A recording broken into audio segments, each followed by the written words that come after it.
Question number 5. Anubha and Kajal are partner of a firm sharing profit and losses in the ratio 2:1.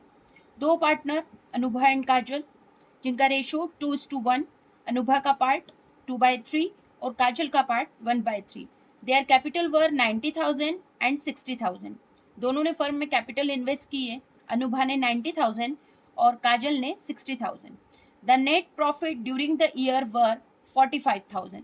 यहाँ हमको question में net profit दे रखा है, शुद्ध लाभ 45,000. According to partnership deed, both partners are allowed salary 700 per month to Anubha and 500 per month to Kajal.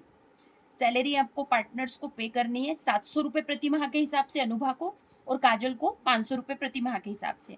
Interest allowed on capital at the rate of 5%. इनकी capital पर 5% इन्हें इंटरेस्ट पे किया जाएगा. The drawing at the end of the period were 8,500 for Anubha and 6,500 for Kajal. इन्होंने पैसा firm से withdraw किया है. Interest is to be charge 5% per annum on drawing. जो इन्होंने पैसा विड्रॉ किया है उस पर 5% इंटरेस्ट पे इनको करना होगा. Prepare partners capital account assuming that the capital account are fluctuating. यहाँ कैपिटल को फ्लक्चुएटिंग मानना है.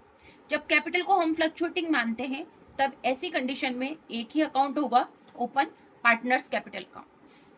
इस अकाउंट के अंदर हमें P&L अप्रोप्रिएशन अकाउंट नहीं बनाना है. P&L अप्रोप्रिएशन अकाउंट नहीं इसलिए बनाना है क्योंकि जो 45,000 का जो प्रॉफिट था वो हमें नेट प्रॉफिट दे रखा है, जिसमें से ऑलरेडी जो भी रिम्यूनरेशन है वो डिडक्ट हो चुका है. तो हम यहाँ पर P&L अप्रोप्रिएशन अकाउंट नहीं बनाएंगे और डायरेक्ट पार्टनर्स कैपिटल अकाउंट बनाएंगे, और वो भी फ्लक्चुएटिंग की कंडीशन में सिर्फ सिंगल अकाउंट बनेगा. First credit side by balance BD 90,000 Anubha की कैपिटल है और काजल की 60,000. बाय सैलरी, सैलरी यहाँ पर मैंने वर्किंग नोट में सैलरी बता रखी है. अनुभा की 700 इंटू 12 इक्वल टू पूरे ईयर की सैलरी हो रही है 8,400 और काजल की सैलरी हो रही है 500 into 12 equal to 6,000 per year. ये सैलरी मैंने लिखी 8,400 और 6,000. इंटरेस्ट ऑन कैपिटल का वर्किंग नोट 90,000 का 5%, 4,500, 60,000 का 5%, 3,000. तो हमने यहाँ पे इंटरेस्ट ऑन कैपिटल लिखा 4,500 एंड 3,000. अब मैंने यहाँ पे लिखा है क्रेडिट साइड में P&L अप्रोप्रिएशन. ये P&L अप्रोप्रिएशन का जो है ये है प्रॉफिट.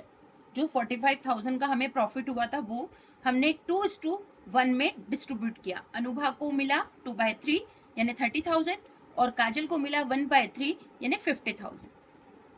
यहाँ पर लिखा क्रेडिट साइड में 30,000 अनुभा के इसमें और काजल के इसमें 15,000. डेबिट साइड आएंगे टू ड्रॉइंग 8,500 इसने विड्रॉ किया है और इसने विड्रॉ किया है 6,500.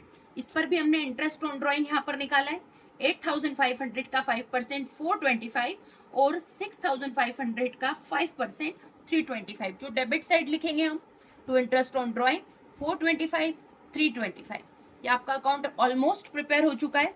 क्रेडिट साइड की टोटल की हमने अनुभा की 1,32,900. ये क्रेडिट साइड की टोटल है. इसमें से आपने डेबिट के जो आइटम्स है वो माइनस किए, 8,500 और 425 को प्लस किया तो हमारा आएगा 8,925. जो आप 1,32,900 में से माइनस करेंगे तो इसका बैलेंस निकला 1,23,975. इसी तरह काजल की क्रेडिट साइड की टोटल करिए आपने 84,000, जिसमें से आपने डेबिट का आइटम माइनस किया तो इसका बैलेंस आया 77,175.